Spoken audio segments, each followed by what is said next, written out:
Samosa was a village defined by its constant activity, yet for years, the entire community relied on a single source for their daily routine, Kalu's tea stall.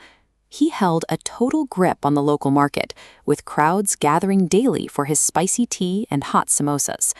Despite his success, Kalu lived in a state of constant territorial suspicion.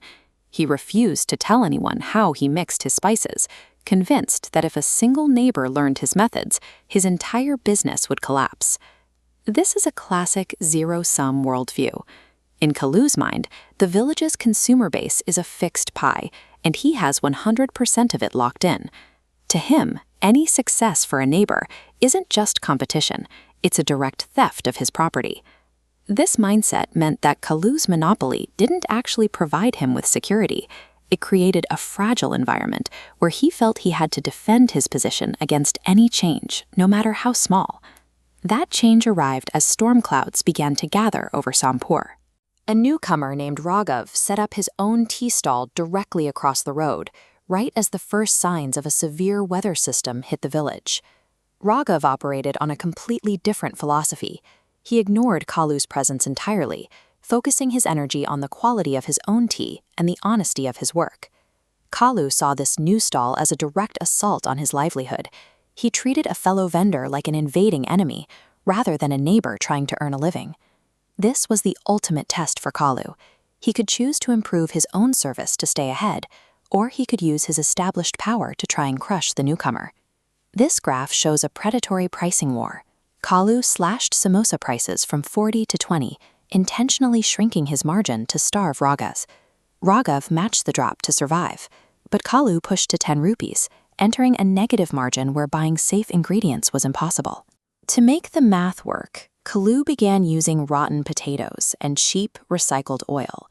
He was winning the price war, but he was doing it by selling food that was no longer safe to eat. Predatory pricing often ends this way. The business owner destroys their own margins, and the village ends up with a product that has been stripped of its value. As the price war intensified, the two men took opposite paths. Kalu's ethics dissolved alongside his food quality, while Raghav continued to serve clean, honest food, even though he was losing money every day. An old man, shivering in the heavy rain, approached Kalu's stall with only 5 rupees and a visible tremor from the cold. Kalu looked at the coin and told him to leave, refusing to serve anyone who couldn't pay his full price. Raghav immediately called the man over. He handed him a plate of hot samosas and a cup of tea, refusing to take the 5 rupees and telling the man to simply sit and get warm. After he finished his meal, the old man warned Raghav that those who try to ruin others eventually find that they have only ruined themselves. The financial pressure of the price war forced a choice. Kalu chose his wallet, while Raghav chose his character. When the price war failed to drive Raghav away, Kalu abandoned business tactics for criminal ones. He realized he couldn't beat Raghav's spirit with money alone. Kalu hired a local man named Madan to do the work. Under a torrential midnight rain, Madan smashed Raghav's stall and equipment to splinters. The next morning, Raghav stood in the mud over his ruined business. Seeing his rival gone, Kalu immediately raised his prices back to 40 rupees, exploiting his restored monopoly. But a monopoly built on sabotage is never stable. It requires the silence of everyone involved, and in a small village, secrets are hard to keep. The village Mukhya soon noticed the only tea left was overpriced and tasted like rot. He became suspicious of how Kalu's quality plummeted the exact moment his competition vanished. The Mukhya summoned Kalu to explain why the village was being charged double for inferior food. During the questioning, Kalu panicked, blurting out that he hadn't broken Raghav's stall before the Mukhya had even mentioned the sabotage. The truth came out fully when Madan, the man Kalu had hired, stepped forward. He admitted to taking the bribe, exposing the entire scheme to the gathered villagers.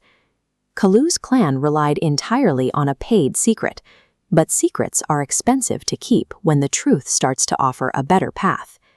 The Mukhya's judgment was swift. Kalu was forced to pay for a new stall for Raghav and was banned from selling his own tea until the restitution was complete. Kalu had started the month with a total monopoly. Now he stood before the village with no business, no money, and no respect.